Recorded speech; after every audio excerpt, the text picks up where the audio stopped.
을들의 당나귀 귀 9번째 이야기입니다.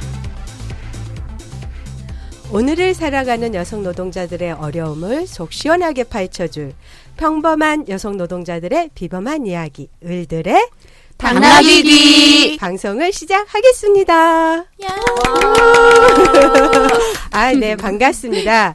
저희가 7월 달까지 방송을 하고 지금 이제 여름 휴가 지나고 첫 녹음을 하러 저희가 모였는데요. 제가 여기저기서 을당기를 잘 듣고 있다. 이제 이런 인사를 많이 들었어요. 여성 노동자들과 함께하기 위해서 시작된 을당기여서 저희가 8월 달에는 좀 더 특별한 순서를 마련했는데요. 아주 뜨거운 여름, 핫한 여름을 누구보다도 더 뜨겁게 보내고 있는 투쟁하는 여성 노동자들을 만나는 시간을 마련해 보았습니다. 그래서 오늘은 그 첫 번째로 KTX 여성 노동자분들을 오늘 이 자리에 모셨습니다. 반갑습니다. 반갑습니다. 안녕하세요. KTX 열차 승무지부 지부장 김승하입니다. 네, 반갑습니다. 네, 반갑습니다. KTX 열차 승무지부 정미정입니다. 반갑습니다. 네, 반갑습니다. 그리고 함께 오늘 KTX 투쟁을 얘기해 주실 전문 패널분을 저희가 또 한 분 모셨는데요. 인사해 주세요. 네, 안녕하세요. 방송통신대학교 법학과 강의 교수 윤혜림입니다. 네, 선생님 고맙습니다. 귀한 시간 내주셔서 정말 반갑고요. 굉장히 올해 덥잖아요. 근황들이 어떠신지 또 얘기를 한번 해주시면 좋을 것 같은데 저희 김승하 지부장님 어떻게 보내고 계세요? 근황이라고 말씀드리기가 되게 민망한 요즘 스케줄 거의 술 마시는 것밖에 없어서 글쎄요. 말씀드리기가 조금 그러네? 네, 알겠습니다. 술로 예. 이 여름을 그렇죠. 여름엔 맥주.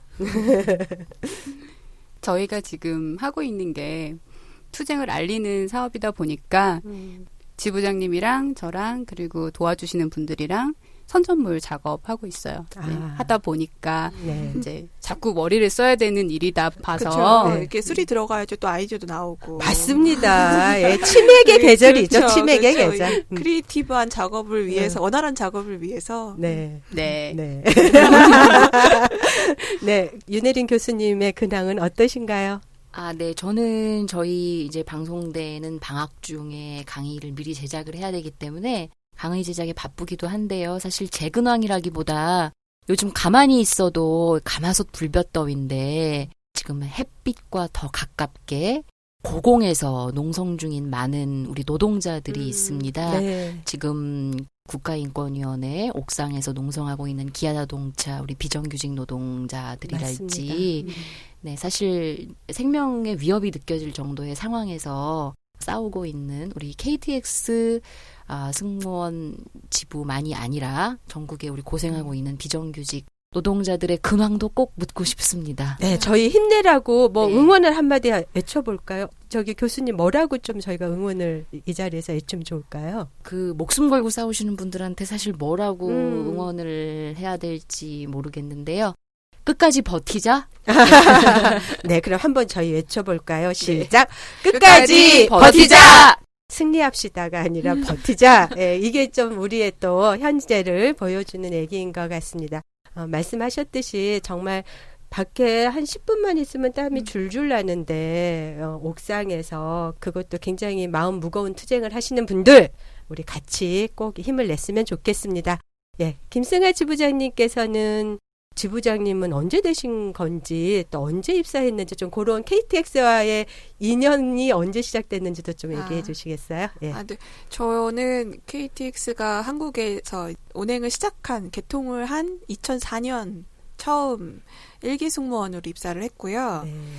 그러다가 아시다시피 저희가 그 자회사 홍익회 철도 유통으로 입사를 됐잖아요. 그때는 KTX 승무원이 되기 위해서 입사를 했던 거고 시간이 지나서 불합리한 사건들이 생기고 노조가 결성이 되고 그러면서 이제 투쟁을 시작하고 나서 한참 투쟁할 때는 저는 그냥 지도자의 명에 따라서 이제 열심히 투쟁을 하고 있는 그냥 일반 조합원이었는데요. 법정으로 가면서 이제 지부장으로 활동을 시작했고요. 그래서 오히려 법원 투쟁이 거의 지금 7년 됐거든요. 그러다 보니까 지부장 한지는 굉장히 오래됐네요. 가장 오랜 기간 동안 지금 그러네요. 지부장 역을 네. 역임하시는. 예. 네.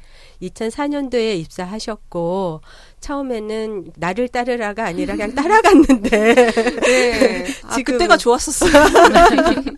네, 근데 지금은 이제 가장 앞장서서 법원 판결의 투쟁의 과정을 그 지부장으로서 역할을 하고 계신다는 네, 마음이 좀 어쩔 때 많이 무거우시기도 하시겠어요. 네, 확실히 이제 따라가는 그 조합원의 입장이 아니라 어쩌다 보니까 제가 맨 앞에 이제 서 있는 입장이라서 어떤 식으로 이제 이거를 끌고 가느냐에 따라서 정말 완전히 바뀌는 거잖아요. 네.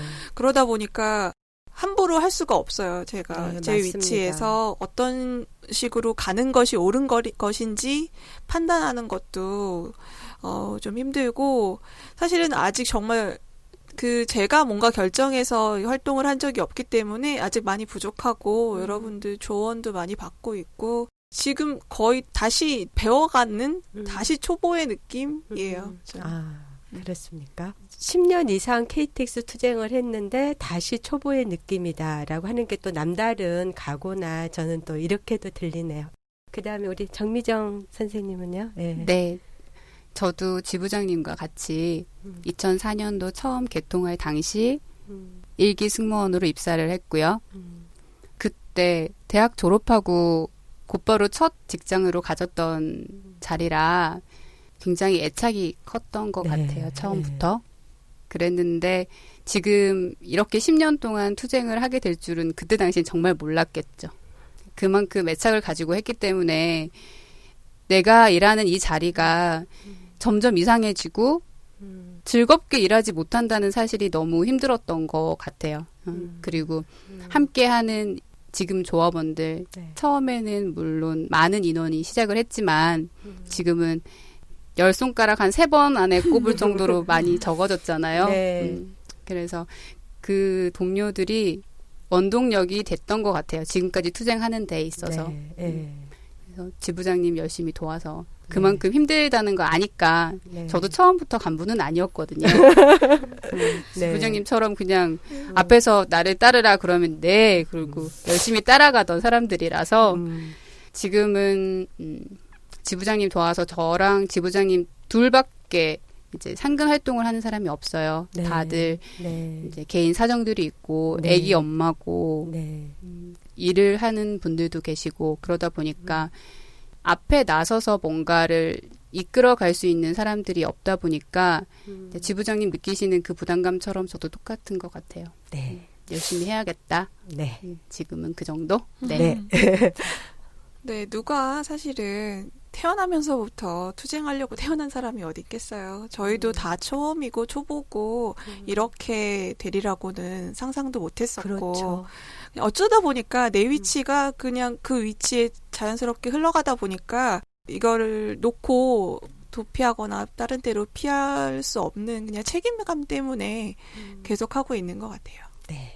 우리가 첫 경험, 첫에서 오는 설레임 같은 게 있는데 정미정 뭐라고 해야 되죠? 정미정 총무부장입니다. 예, 총무부장님. 예, 정미정 총무부장님은 학교 졸업하자마자 첫 직장으로 그 첫 설렘을 갖고 KTX에 입사했다가 내가 이렇게 10년이 지난 지금에서도 KTX 여성 노동자로 싸우고 있을 줄은 몰랐다.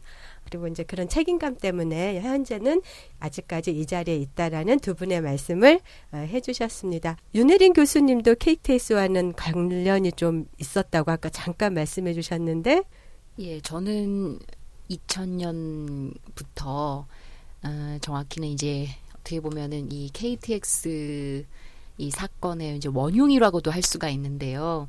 1998년에 IMF 외환위기 이후에 이제 김대중 정부 시절에 파견 근로자 보호 등에 관한 법률이 7월 1일부터 시행이 되죠. 그리고 그 파견법 때문에 파견 노동자들을 직접 고용하지 않으려는 사용자들 때문에 2000년 6월부터 전국적으로 수많은 파견 노동자들이 2년이 되었다는 이유로 해고되는 일이 벌어집니다. 그래서 그 2000년 그 파견 노동자들의 전국적인 해고 사태를 맞아서 여러 사회단체들이 2000년 5월부터 파견 노동자들의 노동권 보장을 위한 공동대책위원회 활동을 하고요. 그것이 이제 이후에 좀 더 비정규직 노동자들의 노동권 보장을 전문적으로 자신의 역할로 하기 위해서 전국 불안정 노동 철폐 연대를 만드는 이제 계기가 되는데요. 그래서 불안정 노동 철폐 연대에서 많은 불법 파견 혹은 간접 고용 노동자들의 투쟁에 함께 했는데 2000년대 초반에 어떻게 보면은 가장 인상적이었던 잊을 수 없었던 우리 투쟁이 KTX 승무원들의 투쟁 아니었을까 생각을 합니다. 어떻게 보면 이제 2000년에 과거에는 공기업이었지만 사실 민영화가 된 한국통신 KT 이후에 공공 부문에서 본격적으로 외주화를 시키면서 또 불법적으로 이런 간접 고용을 사용하고 그거를 드러내줬던 가장 대표적인 사례가 KTX가 아닐까. 그래서 그때 집회, 고공농성 이런 데 연대에도 참 많이 가고 근데 그런 얘기 많이 들으셨겠지만은 그때 우리 노동운동에게 엄청나게 신선한 충격이었죠. 네, 우리 그렇죠. 20대의 KTX 우리 승무원들이 어찌나 아름다우신지 네, 그 투쟁의 현장은 물론 정말 절박하고 공기업의 잘못된 모습을 드러낸 것이었습니다만 투쟁의 주체들은 그때나 지금이나 너무 예쁘신 것 같아요. 10년의 세월이 네. 지났다라고 하는데 지금 우리 다른 분들은 안 보이시겠지만 우리 두 분 간부님도 네. 너무 예쁘시고 네, 맞습니다. 네. 네, 이렇게 미소가 절로 짓게 되는, 예, 그런데 저희도 이제 그 여성 노동자회에서도 또는 다 여성계에서도 그때 이제 많이 수많은 연대들을 함께 했는데 사실 올해 2월 달에 있었던 대법원 판결이 그냥 승소로 끝났다면 굳이 저희가 오늘 이런 자리를 안 만들고 아마 에헤라디야하고 아까 말씀하셨던 치맥과 뭐 이런 술자리를 즐기면서 축하 파티를 했을 텐데 이게 이 대법원 판결이 뒤집어지면서 지금 다시 이 투쟁의 전면에서 KTX 투쟁의 결과를 우리가 주목하게 되는 이제 그런 상황에 온 것 같아요. 근데 이제 저희 여성 노동자회에서 8월 11일 날이 그 YH 김경숙 열사 추모제를 지내는 날이에요. 그래서 그때 이제 YH 지부장이셨던 최순영 선배님이랑 만나서 그 모란공원 묘소 참배를 하는데 제가 KTX 얘기를 했더니 다 이긴 거 아니야? 다 끝났잖아. 그래서 선배님 모르고 계셨어요? 그 대법 판결에서 져가지고요. 뭐 그동안 받은 임금도 토해내라 그러고요. 난리 났어요. 그랬더니 아니 무슨 이런 개 같은 경우가 있어. 그랬는데 이제 그렇듯이 아직 대부분 많은 분들이 KTX는 이제 복직해서 회사를 네. 잘 다니고 있을 거라고 알고 계시는 분들도 꽤 네. 되실 것 같아요. 네. 그래서 저희가 이제 이 KTX 이야기를 시작할 때 대법원 판결부터 얘기를 좀 시작을 해봐야 될 것 같은데 대법원 판결이 어떻게 난 건지 이게 무슨 상황인 건지 좀 얘기를 해주시면 좋겠습니다. 예, 아직 진짜 모르시는 분이 굉장히 많으세요. KTX 지금 승무원이 있잖아요. 그래서 그때 파업했던 승무원들이 이제 가서 일하고 있구나. 맞아요. 그렇게 KTX 생각하시는 분들이 너무 많으셔가지고 잘 모르시는데 어쨌든 저희가 1심, 2심 전부 저희 손을 들어주셔서 너무 판결이 좋게 나왔었어요. 특히나 고등법원 같은 경우는 정말 완벽하게 저희 의견을 그대로 이제 받아들여 주셨는데 사실은 너무나 명백하고 그리고 다른 노동사건에 비해서 증거도 아주 충분했었고 그런 사건이기 때문에 사실 법으로 갔을 때 지기가 쉽지 않은 정말 지려고 해도 어려운 그런 사건임에도 불구하고 대법원에서 이렇게 패소 판결이 나왔었는데요. 사실은 1, 2심에서 너무나 그런 명백한 판결이 나왔기 때문에 설마 대법원에서 원래 그 판사님들이 대법원으로 갈수록 더 공부 잘하고 똑똑한 사람들? 저희는 그렇게 알고 있어요. 그렇게 알고 있었기 때문에 설마 했었는데 그래서 약간 한 번도 사실은 그렇게 패소할 거라고 생각해 본 적이 없었는데 패소 판결이 나왔어요. 그래서 판결문을 보시면 아시겠지만 논리도 없고 근거도 없고 이유도 없고 정말 이 법원 판결이라는 게 이렇게 정말 어이없이 나와도 되는 걸까라는 생각이 들 정도로 그 문장을 정말 낱낱이 읽어드리고 싶을 정도로 그런 네. 어이없는 판결문을 네. 써서 내셨더라고요. 네. 사실 이런 거는 기록에 남는 거잖아요. 죽을 때까지. 그런데 자기 이름이 쓰여인 이런 판결문을 남기고 싶으셨을까라는 생각이 좀 들었어요. 갈수록 궁금증이 일어나고 있습니다. 예, 명백한 증거가 있는 거를 뒤집고 이렇게 어이없는 판결. 그래서 그 판결문을 읽어주시고 싶다. 저도 막 궁금해지고 있습니다. 예, 정미정 총무부장님은 그 대법원 판결 날 때 어떠셨는지요? 저는 판결 나는 날 이제 법원에 갔어요. 네. 그날 저희 말고도 이제 여러 가지 다른 판결이 있었죠. 저희랑 비슷한 상황에. 그래서 저희 변호사님이 상고 기각이라는 단어가 나오면 우리가 이기는 거다. 왜냐하면 고등법원에서 이제 우리가 승소한 내용을 철도공사에서 상고를 했던 거기 때문에 네. 그게 기각이 되면 저희가 승소한 내용을 그대로 유지를 한다는 거니까. 그렇죠. 그래서 상고 기각이라는 단어만 기다리고 있었죠. 그랬는데 이제 앞에 몇 건의 사건이 전부 다 상고 기각이 되고 그러면 우리도 그렇게 될 수 있겠구나. 얼마나 막 기대하셨을 거. 그렇게 기대를 하고 있는데 무슨 듣도 보도 못한 파기환송? 잠시 동안 멍해졌던 것 같아요. 저게 무슨 말이야? 우리한테 하는 얘기야? 그게 맞는 얘기인가? 잘못 들은 거 아니야? 그러니까 저 말고도 저희 동료들이 같이 갔었거든요. 갔는데 한동안 다들 멍해진 거예요. 근데 분위기를 보니까 이거 우리가 승소한 내용이 아닌 거예요. 진 거죠. 이해도 안 되고 화도 나고 억울하고 분하고 저는 그 상황에서 저도 모르게 눈물을 흘렸던 것 같아요. 물론 긴장도 했고 생각했던 대답이 안 나왔기 때문에 좀 슬펐던 것 같기도 하고요. 근데 눈물이 나니까 이거를 보이기는 또 싫어요. 또 기분이 그러니까 자존심이 상했던 것 같아요. 그래서 저도 모르게 이렇게 손을 올려서 눈을 가리고 뒤로 살짝 기대 있었는데 거기에 청원 경찰 분이신가 봐요. 네. 저한테 이렇게 손짓을 하시면서 저를 어깨를 툭툭 건드리셨어요. 그래서 눈을 떴죠. 근데 그분이 하시는 말씀이 조용히 여기서 주무시면 안 됩니다.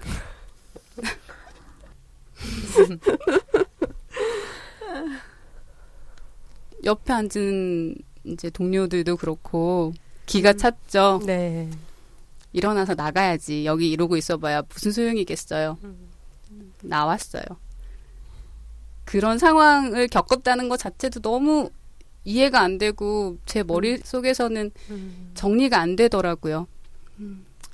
아무튼 그분이 상황 파악을 못하시고 한 얘기는 저는 이해합니다. 네. 자는 것처럼 보였을 거예요.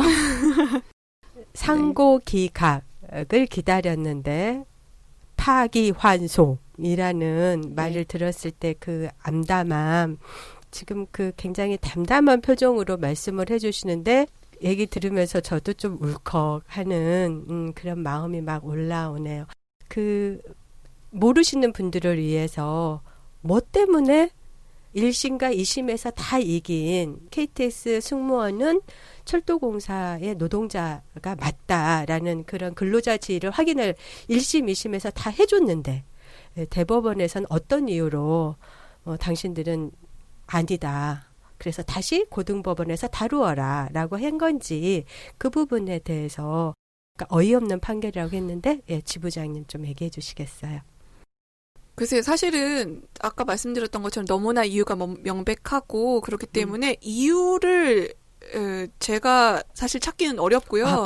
판결문에서 이유를 찾기가 어려워요. 아니, 그게 너무 판사님이 네. 철도공사의 의견을 그대로 받아들이고 네. 판결문을 쓰셨어요. 그래서 정말 어쩜 이렇게 철도공사를 은혜하는 이런 마음이 크신지 모든 이런 증거가 있어도 이거는 철도공사 이랬을 거야. 이건 이랬을 수 있어. 그거는 증거가 충분하지 않지. 그러니까 모든 이런 식으로 다 끝맺음을 그 증거가 많지만 그거는 충분하지 않아. 그건 이렇게 볼 수도 있어. 이런 식으로 다 이렇게 비껴나갔어요. 팀장님들이 우리를 감독하는 것도 그거는 감독이 아니라 우리 그냥 제대로 일하고 있는지 감수한 거야. 이런 식으로 써놓고 아무튼 다 뭐 면접도 철도공사, 교육도 철도공사, 심지어 징계도 철도공사, 모든 스케줄도 철도공사가 했지만 홍익회에서 철도 유통이 한 거는 유니폼 사주고 가방 사주고 이랬으니까 뭐 그런 거를 예를 들면서 걔네들이 독자적으로 한 거다. 너희는 홍익회 소속의 근로자이지 철도공사 소속의 근로자가 아니다. 네. 거기에서 모든 업무 지휘를 다 받고 있음에도 불구하고 네. 가방 안 받을 거를 그랬나 봐요. 왜 가방을 받으셨어요? 그것도 어차피 우리 월급에서 제했거든요. 아, 그 가방값도요, 심지어? 락커비, 뭐, 명찰값, 이거 다 월급에서 제했는데, 그래가지고 애들 막 나중에 파업하다가 나올 때, 락커 떼어갖고 가야 된다고, 이렇게 했더라고. 그랬었는데요. 아, 그렇군요. 아까 말씀하실 때 그 철도공사에서 업무도 다 내리고 철도공사 소속의 팀장님으로부터 업무 지휘도 다 받고 그러는데 그거는 업무 지휘가 아니라 확인. 감수. 그런 식으로 예, 판결이 나온 거군요. 철도공사가 철도 유통에게 업무 계약 내용대로 잘 이행을 하고 있는지 확인하는 절차다. 라는 식으로 해서 그거는 감독이 아니다. 근데 안전 업무는 철도공사의 역할이고 이 홍익회 지금 하면은 관광개발로 바뀐 거기는 이제 서비스 업무여서 서비스 업무를 외주화한 거니까 당신들은 그 외주 업무 하는 게 맞소. 승무원은 안전 업무가 아니라 서비스 업무만 하는 거 아니요. 이러한 거가 이제 주요 논조였던 거죠. 네. 네. 그런데도 그러니까 교수님께서 이제 판결문을 가지고 오셨는데 보시면 보여주실 것 같아요. 네, 저희에게. 그런데 정말 이게 구분이 되는 게 아니고 그리고 안전 업무를 뭐 하면 보면은 뭐 화재 등 뭐 이런 비상 사태가 발생했을 때 안전 업무를 하지만 그건 일회상에 불과하고 뭐 원래 업무에 차지하는 비중도 뭐 크지 않다 뭐 이런 식으로 나오는데 그러니까 안전사고란 발생하는 것 자체가 원래 일회상이어야 해요. 사실 안전사고가 그렇죠. 맨날 발생하면 그게 어떻게 하겠습니까? 그렇죠. 도대체 그런데 그런 안전사고가 얼마나 빈도수가로 일어나야지 그게 우리가 안전 업무를 하는 것이고 얼마나 적게 일어나야지 우리가 안전 업무를 안 하는 것인지 사실 잘 모르겠어요. 네. 그 제가 이제 정미정 총무부장님께 여쭤보고 싶어요. 실제 그 KTX에서 승무원으로 일을 하셨던 거잖아요. 그렇죠. 승무 일을 하셨을 때 뭐 이렇게 저희도 이제 KTX 타면 저도 승객이 되는 건데 뭐 여러 가지 그런 상황들이 있었을 것 같아요. 그럴 때 이렇게 안전 업무, 여기까지는 제가 안전 업무입니다. 여기서부터는 서비스 업무입니다. 이렇게 구분을 할 수가 저는 없다고 생각이 드는데 실제 사례 같은 경우를 좀 들어서 말씀을 좀 해주셔요. 사례가 굉장히 많았을 거예요, 아마. 네. 제가 개인적으로 경험을 했던 게 한 2가지 정도가 있는데, 첫 번째는 간질 환자분이, 간질 환자분이 열차에 탑승을 하셨어요. 그 분을 제가 이제 열차 순회를 하다가 우연한 기회에 그분을 보게 된 거죠. 근데 그런 그 응급 환자는 언제든지 생길 수 있는 거예요. 근데 저희 승무원들이 항상 열차를 순회를 하면서 그런 분들이 계실 수도 있기 때문에 그 부분을 주시해서 승객들을 항상 보거든요. 아, 저희 눈으로는 그냥 샥 지나가시는 것 같은데 그 순간에도 그 승객의 상태를 보고 지나가신다는 말씀이시네요. 그렇죠. 네. 그분이 간질 환자일 거라고 생각은 못했어요. 처음부터는. 근데 네. 제가 그 객실에 딱 들어가는 순간 객실 전체를 이렇게 한번 둘러봐요. 저희들은 승무원들은 딱 들어가면 승객들을 향해서 인사를 한번 하고 객실을 한번 둘러보는데 이제 둘러볼 때 이제 승객 한 분이 자리에서 이렇게 몸을 좀 이렇게 떤다고 해야 하나? 그러니까 목이 뻣뻣해지면서 이렇게 떠시더니 팔다리가 이렇게 쫙 이렇게 사지를 뻗는다 그러죠. 네. 그렇게 뻗으시면서 이제 결국은 이 복도 쪽으로 누우셨어요. 아. 이제 그러니까 옆에 계신 승객분은 놀래시고 네. 앞뒤 다 놀래시겠죠. 네. 그러면서 사람들이 막 이렇게 웅성웅성. 그러니까 제가 가서 물론 응급처치 부분을 교육을 받았어요. 철도공사 직원들과 함께 철도공사 그 네. 교육장에서. 네. 그래서 특별하게 처치한 건 없어요. 그냥 이렇게 힘을 꽉 주시니까 혀를 깨물지 않게 할 수 있는 거, 그리고 그 분비물 같은 게 기도로 넘어가지 않게 그것만 처리하는 거.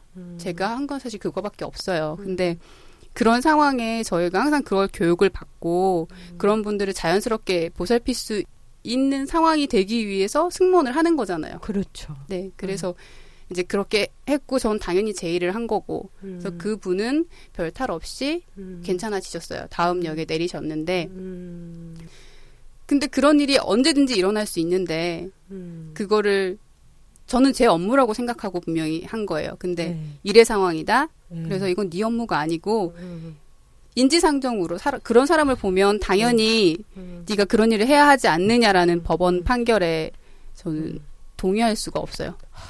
그거는 너의 업무가 아니라 인지상정으로 사람이면 해야 되는 도리? 아 그런 내용의 판결이군요. 어이없는 네. 판결이라는 게 네, 그런 거죠. 아.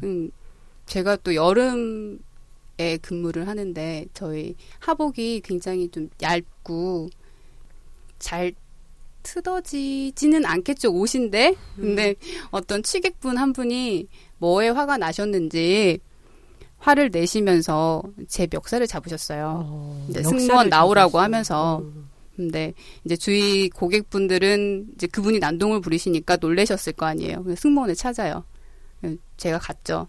제 멱살을 잡으시고 이렇게 팔을 한번 이렇게 남자분이 휘두르니까 저도 그때는 지금보다 굉장히 좀 더 말랐었어요. 그래서 휘두는데 이렇게 훅 넘어간 거죠. 그러니까 옷 앞섬이 다 뜯어졌어요. 근데 근무를 하려면 이게 뜯어지면 이거를 어느 정도는 기워서 하려고 했는데 그때는 너무 많이 뜯어진 거예요, 앞이. 그래서 근무를 못하고 팀장님이 대기하시는 팀장실이 따로 있거든요. 거기에서 나머지 이제 그때가 동대구에서 부산을 가는 구간이었는데 한 구간 동안 근무를 못했던 적이 있어요. 근데 그게 제가 당했으니까 망정이지 다른 승객분들이 당했으면 어떻겠어요. 그렇다고 해서 뭐 공안이 함께 탑승을 했던 것도 아니고 팀장님이 바로 옆에 따라와 있던 것도 아니고 그때 당시에는 저희 승무원들이 지금은 인원수가 적지만 3명 정도 근무를 했어요. 승무원들만. 그러면은 그 동대구에서 부산 가는 전 열량의 승무원이 3명이 되는 네. 거예요. 그러니까 서울부터 부산으로 출발하는 열차였죠. 그래서 18량의 팀장님 제외하고 이렇게 승객들을 돌보는 승무원만 3명이 있었어요. 너무 적은 것 같은데요. 지금은 더 적죠. 더 적어졌어요. 네, 더 적죠. 그때 당시에 그렇게 해서 이제 나머지 2분 승무원이 근무를 했고 저는 이제 근무를 더 이상 못한 상황이 있었어요. 나중에 경찰서에 가서 그 부분을 이제 진술을 했어야 하는 부분인데 그때도 철도공사에서 팀장님하고 그 부분을 처리를 대신 했던 기억이 있습니다. 네. 그래서 사실 이런 취객들이 열차에 많이 타세요. 그렇죠. 그렇죠. 근데 취객이 보통 이제 얌전하면 그나마 고성방가하고 그냥 그런 게 다인데 그런 취객들을 저희가 통제하고서는 그 열차 안에 좀 이렇게 안정화시키는 게 사실은 승무원의 업무잖아요. 그런데 이게 과연 안전 업무일까요? 서비스 업무일까요? 그쵸. 그거를 지금 갈라치기 그러니까, 하고 있는 거죠. 이게 분명히 뭐 이렇게 취객분들한테 죄송합니다만 뭐 조용히 좀 해주세요. 뭐 이렇게 안내할 수는 있어요. 근데 그러다가 뭐 취객이 난동 부려서 뭐 옆에 사람을 뭐 친다든가 이게 얼마든지 안전 상황으로 바로 그렇죠. 뭐 변경이 예를 될 수 들면 있는 뭐라도 거거든요. 또 예. 흉기 같은 거라도 실제로도 취객이 커터칼로 옆에 사람을 위협한 적도 있었고 이게 그 하나의 사건을 가지고 이게 서비스는 안전이냐 이걸 가지고 나눈다는 것 자체가 불가능한 일이거든요. 네. 근데 그걸 대법원장님은 참 잘하시네.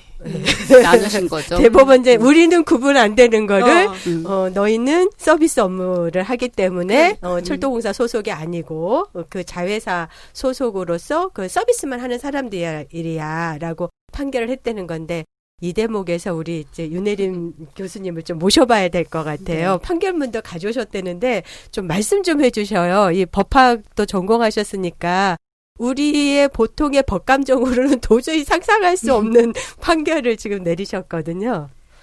네, 사실은 제가 노동법 전공이고, 근데 저만이 아니라 많은 양식 있는 사실 법률가들은 지금 당사자들이 말씀하신 것처럼 이번 2월에 나온 대법원 판결은 상식을 가진 사람으로서는 이해하기가 어렵습니다. 결론부터 말씀을 드리면 이해할 수 없는, 그래서 이것은 법적인 판단이 아닌 것으로 밖에 말씀을 드릴 수밖에 없는데요. 그래도 이제 그 들으시는 분들을 위해서 조금만 설명을 드리면 네. 지금 말씀하신 것처럼 이 앞에 승무원들이 철도공사의 근로자다라고 인정을 했던 고등법원의 판결과 달라진 점이 있다면 말씀하신 것처럼 대법원은 아주 인위적으로 여성 승무원들이 담당하는 업무와 남성 열차 팀장, 그러니까 철도공사의 정규직인 열차 팀장이 담당하는 업무는 구분 가능하다. 바꿔 말하자면은 KTX의 여성 승무원들이 하는 업무는 철도공사 KTX를 위한 업무가 아니다. 라는 이해하기 어려운 판단을 내린 것이고요. 이제 그러다 보니까 지금 말씀하신 것처럼 사실은 구분하는 게 불가능한 서비스 업무와 안전 업무의 구분이라고 하는 상식적으로 납득할 수도 없고 그리고 실제로 그렇게 구분되면 큰일 나겠죠. 그러면 그렇죠. 저는 실제로 그렇게 구분한다라면 저부터 앞으로 KTX는 안 타고 싶어요. 네, 이제 이 논리가 하나 깔려 있고요. 두 번째는 말씀하신 것처럼 실제 이제 그 동안에 현대자동차 사건이나 다른 완성차에서 불법 파견을 인정을 했었던 사건들은 하나같이 실제 이제 우리가 원청이라고 이야기를 하는 이 사건에서는 철도공사가 승무원들에 대하여 다양한 방식으로 지휘하고 통제했다라는 것을 고등법원은 인정을 했어요. 그런데 대법원은 그것을 뒤집은 거죠. 뒤집으면서 그 근거를 역시 이해하기가 어려운데 말씀하신 것처럼 아까 고객으로부터 사실은 그거는 폭행을 당하신 건데 충분히 그거는 그 피해자 입장에서 형사고소고발할 수 있는데 철도공사가 나서서 무마를 한 거잖아요. 그것도 사실은 사용자로서 지휘 통제한 것이거든요. 사용자가 아닌 제3자라고 하면 그런 행위를 할 수가 없겠죠. 이게 이렇게 승무원들의 업무 그리고 교육, 서비스의 질 관리, 또 채용 모든 과정을 철도공사가 다 관여를 하고 결정을 하고 있지만 재미있는 거는 대법원 판결이 철도공사가 이런 부분에 있어서 지휘 통제를 했다는 사실은 인정을 해요. 근데 이거를 아까 말씀하신 것처럼 뭐라고 해석을 하느냐면 이거는 도급준 갑의 입장에서 을이 갑이 원하는 수준의 서비스를 하도록 이 정도의 통제는 할 수 있는 거 아니냐라는 논리를 가져옵니다. 근데 이제 이런 논리가 그대로 받아들여지게 되면 지금 우리 사회에서 불법 파견이라고 얘기할 수 있는 게 하나도 없게 되거든요. 그렇죠. 모든 건 전부 다 갑이 원하는 수준 노동자들이 일을 하기를 바래서 통제를 했다. 근데 그게 바로 사용자로서 했다라는 얘기의 다름이 맞습니다. 아닌 거거든요. 네. 근데 법원은 그건 단지 서비스에 대한 통제를 한 것에 불과하다. 근데 그 서비스에 대한 통제는 사람에 대한 거거든요.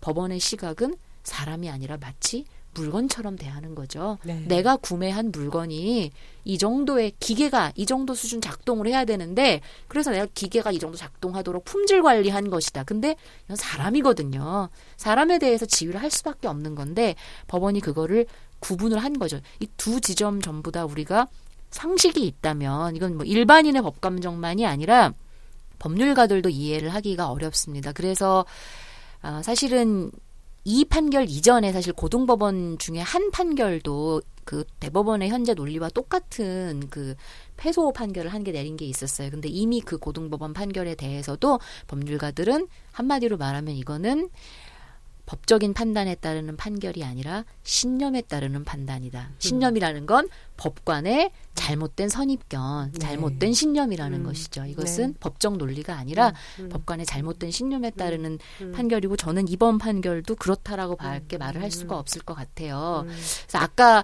우리 지부장님이 당연히 일반인들은 그렇게 생각하죠. 대법관으로 갈수록 공부도 많이 하고 더 똑똑하지 않을까. 근데 반대예요. 안타깝게도 오히려 양심에 따라 그리고 상식에 따라 판단을 내리는 판사들은 승진이 어렵죠. 그 말은 대법관까지 갔다는 얘기는 말하자면 어느 정도 권력의 눈치를 봐서 그 자리까지 올라갔다라고밖에 확률적으로 말씀드릴 수가 없고요. 그래서 이거 뭐 법관들이 항상 하는 얘기가 있어요. 우리는 판결을 통해 말한다. 판결을 통해 말한다고 했으니까 그 말하신 분들 이름을 한번 밝혀볼게요. 아, 그럴까요? 네. 네. 말씀하신 분들이니까. 오, 네, 막 네, 박수가 네. 절로 나옵니다. 지금 두 분께서. 네, 그래서 우리 이런 거는 기억을 해야 되죠. 판결에 따라 말씀하신 이 법관들이요. 그렇죠. 그 법관의 급여는 저희의 세금입니다. 그렇죠. 그분이 뭐 네. 똑똑하다고 그렇군요. 해서 어디서 월급을 본인이 버는 게 아니고요. 우리의 세금으로 다 하고 있거든요. 그거는 우리가 법치국가이기 때문에 이 우리 국민들을 보호하기 위한 법을 잘 집행해 달라고 저희가 콜라 마셔도 세금 내죠. 뭐 아까 치맥 먹어도 세금 내죠. 그 돈으로 지금 세금 드리고 있는 건데 과연 국민의 뜻에 따라서 판결을 하고 있는지를 지금 이제 저희가 묻고 있습니다. 네, 그래서 판결로 말씀하신 주심은, 그러니까 주심이 가장 그 재판을 네. 주도하시는 분이라고 할 수 있고요. 고영한 대법관이시고요. 고영한 네. 대법관님. 이분이 되게 유명하신 분이더라고요. 저희가 이렇게 말 안 해도 네. 다른 판결도 되게 많던데요. 네. 그러니까 우리가 그런 건 이제 악명이라고 이야기를 하죠. 네, 그 밖에도 이제 이인복 대법관, 김용덕 대법관, 김소영 대법관 이렇게 판결을 했습니다. 네 분이 하신 네, 건가요? 그래서 네.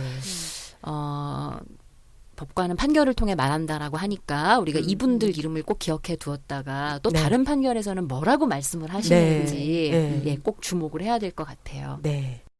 이게 저는 가끔 대통령이든 국회의원이든 이게 선거를 통해서 저희가 선출하는데 요즘은 뭐든지 싸우다가 보면은 마지막에 그래 소송으로 가자 이러는데 그 소송을 판결하는 이분들을 저희가 선출 권력이 아니어서 이렇게 국민의 법감정과는 전혀 다른 판결을 했을 때 저희가 당연히 이제 기억을 해야 되는 것도 기억을 해야 되지만 좀 더 사법적인 거에 대해서 우리 그 국민들이 뭔가 개입할 수 있는 그런 게 있어야 되겠다. 그런 생각이 저는 이 판결 보면서도 저도 너무 같이 이제 억울하고 정말 이렇게 돼서는 정말 우리 살아가는 노동자들의 미래가 없기 때문에 그런 생각이 또 한편 들었습니다. 사실 제가 요 판결 얘기 나온 김에 사실 저도 이제 이 판결을 접하고 너무 화가 났기 때문에 꼭 말씀드리고 싶은 게 있어요. 이 판결문은 합리적이지 않을 뿐만 아니라 저는 이제 밑에 깔려 있는 것이 방금 말씀하신 것처럼 사실은 안전 업무와 서비스 업무가 분리 불가능함에도 불구하고 이것을 분리 가능하다라고 사고하는 데에는 저는 사실은 여성 승무원들이 담당한다라고 이분들이 생각하시는 서비스라는 것에 대한 상당한 가치 절하가 놓여 있다. 즉 여성이 담당하는 것은 주로 그야말로 우리가 그 가치 절하된 의미에서의 서비스이고 안전이라고 하는 것은 아까 말한 것처럼 혹시 그런 상황이 벌어져도 그것은 뭐 인지상정 누구든지 할 수 있는 이런 것에 불과하다라는 식의 그러니까 우리 사회에서 사실은 이 서비스 노동을 주로 여성이 담당을 하다 보니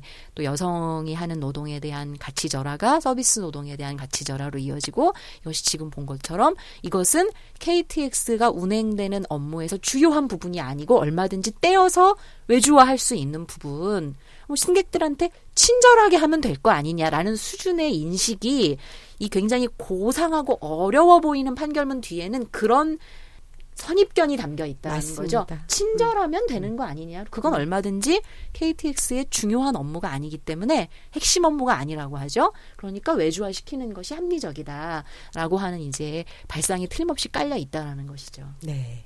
핵심 업무와 외주 업무를 나누는데 핵심 업무는 남성이 하는 거고 그렇게 외주 업무는 여성들이 하는 거여서 이거는 분리 가능하다라고 생각하는 이 정말 천박한 정말 저도 그 표현 쓰고 싶었는데. 예. 막 지금 욕이 막 터져 나오려고 해요.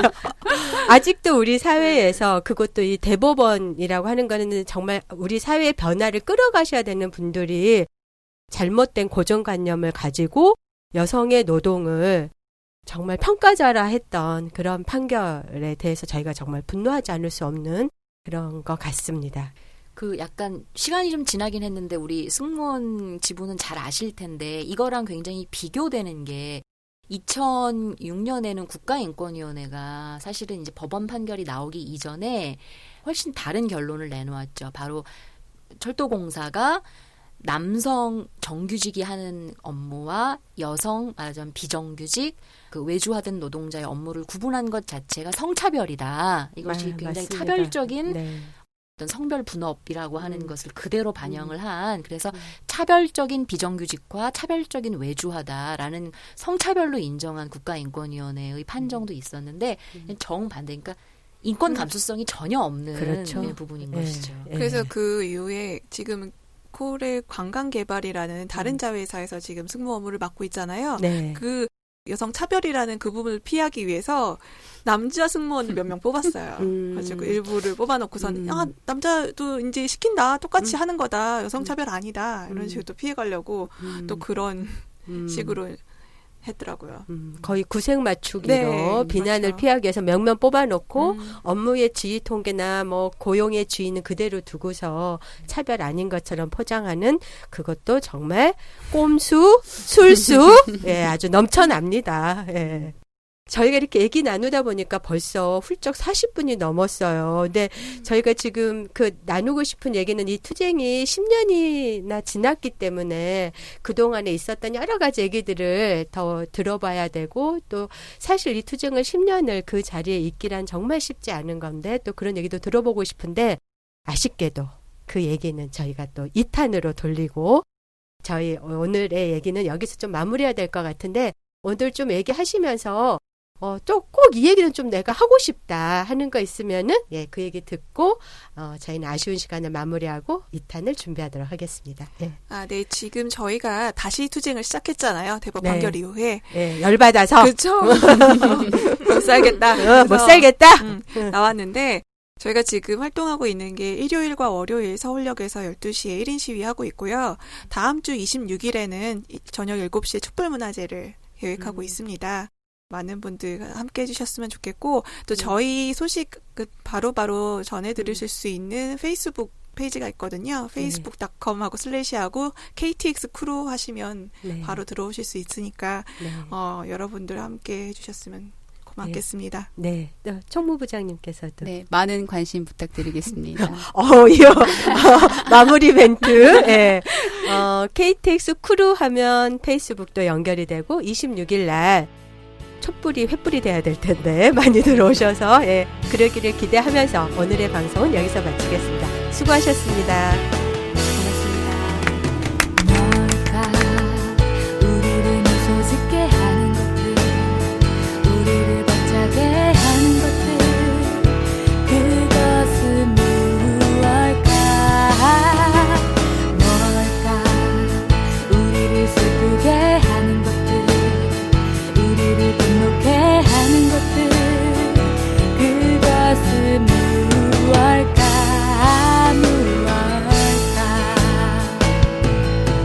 이미 변했노라고, 이 정도면 되었노라고, 그저 맘 놓고 있었던 것일까?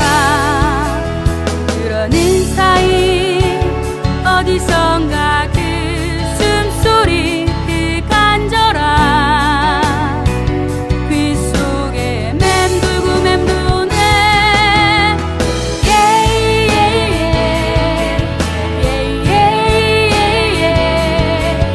우리 사랑하는 사람들 그 손 놓지 않으리.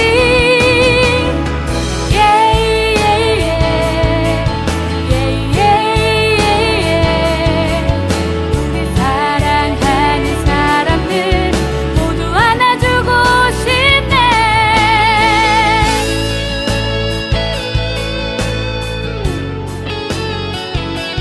을들의 당나귀 귀는 한국여성재단의 성평등한 사회 만들기 지원 사업으로 한국여성노동자회에서 제작합니다.